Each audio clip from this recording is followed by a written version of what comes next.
what we'll be talking about tomorrow. Just off the top, though, kick things off. Again, Twins trying to make it 3 in a row. They had a little momentum, and they, obviously had the opportunity to take this series in Washington tonight. Bailey Ober was on the mound. He was fine through the first 2 times through the lineup, and then between him and Andrew Morris, we'll get into a little bit more, but the Nationals put together 4 straight extra base hits in the 6th and started to run away with things. Twins offense, though, absolute garbage. 3 hits. All 3 hits came from 2 guys, Matt Wallner and Luke Keeschel. 7 other batters, 0 for on the night, and the Twins dropped game 2 again in Washington. What were your kind of, elevated, big picture kind of takeaways? What's really sticking out from this one, from the Twins' perspective? This felt like a trap game, right? I mean, yeah. They're going up against Miles Michaelis, who has been one of the worst starting pitchers in the game over the last couple of years. Oh, man, it really just nothing was going right tonight, except for, I guess you could say, maybe Matt Wallner's home run, maybe Luke Keeschel continuing to turn things around and from the offensive standpoint, a nice play from him in the field. But woof, after that, man, it is rough going when you're trying to look for some silver linings in tonight's game. Yeah, no doubt about it. 60-second deep dive here. Bailey Ober, right? Turns out didn't really matter too much here. But 5 innings, 6 hits, 5 earned runs on the night, 3 Ks, 82 pitches. I'm just curious from your lens, again, kind of a messy 5th and 6th inning there is really when things became unhinged for the Twins. But what stuck out the most, I guess, from his night on the mound? Like you said in your intro, he looked pretty good the first couple times through the order. Maybe he was dancing through raindrops a little bit. It's really hard. It's just really, really hard to dominate opposing lineups with a fastball that doesn't top 90 miles per hour. But the rest of the season, he's been able to really get around that. His changeup looked good. Even tonight, it looked pretty good, but he was just missing too much of the plate when he did need to throw that fastball. That's the thing. You can't just not throw the fastball as a starting pitcher. You need to have that, even if it's not your go-to weapon. You still need to show that so that the other pitches work themselves. So, not the greatest start from Bailey Ober, but at this point, it's a really delicate dance that manager Derek Shelton is having to do, because you want your starter to go as deep as possible when you look at some of the options in the bullpen. If Bailey Ober's not, showing his best stuff, it's really tricky to know when to pull the guy now. Yeah, well said there. Let's get to the biggest turning point from tonight. Time to reveal where the game was won or lost. It's the turning point. All right, again, Twins up 2-1 in the 5th before Ober gave up 2 of his 5 runs. Still a 1-run ball game at that point, anybody's game at that point. It was really that, again, kind of messy 6th inning that did him in. Nationals had 4 straight extra base hits that kind of busted things wide open, and they just really never let up from there. Talk me through it. Biggest turning point tonight, when was it and why? Yeah, like you said, that 6th inning where there was 4 straight extra base hits, and they were all clobbered too. It's not like, this was a squeaker down the line that was just a no man's land. No, these were hammered. These were getting hit very hard. I think that was the opportunity to take Bailey Ober out of the game, and they did. And unfortunately, Andrew Morris, who I've been pretty impressed with overall in his first handful of games here, he's been thrown into some emergency situations. So I'm not looking at the ERA and some of the on paper numbers as much. I've been mostly impressed with him, but he was getting lit up tonight too.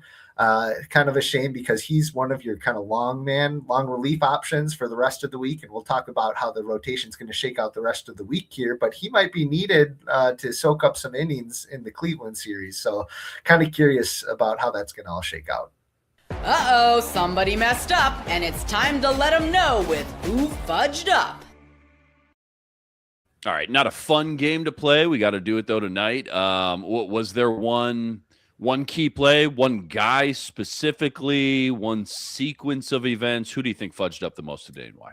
Look, I think you might be getting sick of me going kind of untraditional with these Who Fudged Up my selections here, but mine actually goes to Mr. Emmanuel Rodriguez of the top prospect ilk. He came out of the game.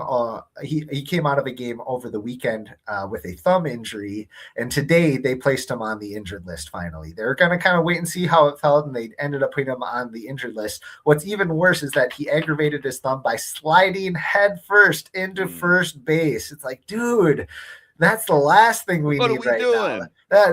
That's the only time that you don't have that oven mitt that kind of protects your hand there. It's not like he was stealing second or third or trying to slide into home to score a run. He was sliding headfirst into first base, which is, unless you're Nick Punto, that's a cardinal sin of baseball, my friend. I don't know. Yeah. That's I'm going to say that Emmanuel Rodriguez gets the who fudged up tonight. Great name drop right there as well. Shelty scorecard. Anything stick out just as far as Shelty's game plan? You mentioned probably waited a little bit too late to pull Bailey Ober, but again, pick your poison. Feels like a lose-lose when you got to go to the bullpen so early. Anything stick out for good or bad today from Derek Shelton's point of view? Look, I feel for him because really he does not have a lot of good options. I guess my biggest second guess or Shelty scorecard here is that I don't know if I would have brought in Cody Funderburk, who's maybe their only good reliever at this point. I felt like the game was kind of getting out of reach there. I don't like having him come in with a guy on base in a game when you're already down 4 or 5 runs. I think I would have rather he rested Cody Funderburk there. But like you said, man, he's got a tough job. Derek Shelton's got a very tough job when it comes to managing this pitching staff and especially the bullpen here. I asked you this the other night. He's tinkered with these lineups, as most managers do, right, on a night-to-night basis, pending the matchup and all that. Tinkered with it again tonight. After 2 games where I felt like the Twins' offense started to at least find a little bit of momentum, a little bit of rhythm, a little bit of identity. Did anything stick out about tonight's lineup? Again, that only mustered out 3 hits. Not as much. I think this was pretty chalk as far as, shaking things up a little bit. We didn't see Royce Lewis out there. It was against a right-handed pitcher, but he's really been scuffling, Royce says, since he came back from the injured list. So I kind of understand having Tristan Gray get the start there in the 9-hole. I'm kind of curious what's going on with Josh Bell here. Another hitless night for him. He's going to be relied upon to be kind of a linchpin in this lineup. And he was looking good for the first couple of weeks, but it's been tough going for him too. I wonder if they're going to keep shaking things up and kind of move him down in the lineup, maybe start moving Keishel back into a key spot now that he's kind of found his way a little more. Well said there. Don't go anywhere. Plenty more deep dive. Biggest second guess we have tonight, nerdy stats, plus what we'll be talking about tomorrow. That's all coming up right after this. Quick reminder, tonight's episode brought to us by Rocket Money. You ever go check your bank account and go, where'd my money go? Dining out, online shopping, entertainment, so easy to lose track. That's where Rocket Money comes in, not just another budgeting app. It's a complete financial command center. You can track all your accounts, your investments, your spending. It's all in one place, so you stop just managing your money, and instead you start building some wealth. Take control of your finances with Rocket Money. Let Rocket Money help you reach your financial goals faster. Join at rocketmoney.com/lockedon. That's rocketmoney.com/lockedon.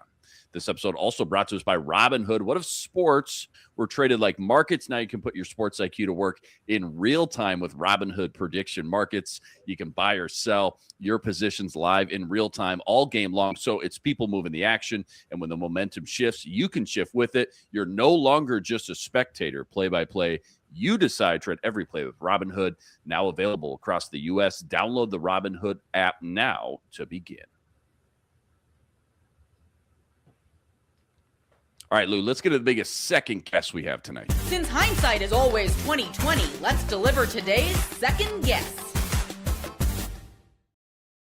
I know these are tough in games like these where it just feels like they almost never had a chance. It's not like it was one big decision. But was there a sequence of events, I guess, that are really just sticking out right now that you want back the most, just knowing how everything played out the way it did? Yeah, I kind of talked about it a little bit, just kind of the bullpen usage. Like we said, there's not a lot of good options, but I think I would have pulled the trigger and had kind of the mop-up guy, Luis Garcia, come in a little earlier instead of having Fundy out there, instead of having Topa out there. I think I would have had Luis Garcia go out there and really just eat it, just throw 60, 70, 80 pitches if he needs to just finish out the game here. The Twins today acquired Yoendrys Gomez from the Rays. He's a reliever. He is not going to be with the team until Friday. But this would have been an opportunity that, they're going to have to make a roster decision here. And chances are it's going to be Luis Garcia getting cut. I think if I had to make the choice right now, that's probably what I would pick. with that in mind, I would have had Luis Garcia go out there and really sop up those innings tonight. And I think they missed an opportunity to do that. Instead, they threw two of their, I guess you could say, better relief options. And now they got eaten up a little bit. And now they might not be available tomorrow, potentially Friday. Who knows? Yeah, that makes so much sense. You mentioned you don't necessarily put too many eggs into the ERA, the whip, all the stats sometimes, and you just want to go off the eye test, which I absolutely love. Rank these guys that we saw tonight. I know Garcia is probably going to be at the bottom, but Andrew Morris, Funderburk, Topa, Garcia, just kind of power rankings 1 through 4. Yeah, all in all, I would probably put Fundy first. He's had just top to bottom one of the better reliever seasons for the Twins this year. He's got like I said, I don't go just off of ERA, but he does have a 2.51 ERA. Mm-hmm. He's been pretty effective as probably their top lefty option. I would put him first. Like I said, I'm intrigued by Andrew Morris. I'd be curious to see what he could do in just like a 1 or 2 inning capacity, maybe start seeing some higher leverage options here. I would have said Topa before the last couple of games here, but he's really scuffled. And then, of course, Luis Garcia, I'd put him probably on the bottom of the totem pole here. Yeah, makes a ton of sense. How about nerdy stat? Any crazy stat, crazy analytic, Twins related from tonight? Yeah, so shocking here. The Twins bullpen is not so good, but I was looking at how they've done versus hitters that are not in the heart of the order. So hitters that are not hitting in the 3, 4, or 5 hole, which you expect those guys to be the big bats, the damage doers right there, the meat of the order. So the Twins relievers against batters that are not in the meat of the order, anywhere else in the lineup, those guys are hitting 298 off of Twins relievers, which is highest in the majors. And that was coming into tonight's game. They had like 7 more hits from those spots. It's hard when you're like trying to find a weak spot in the opponent's lineup with this bullpen. And unfortunately, they're hitting 300. Oops.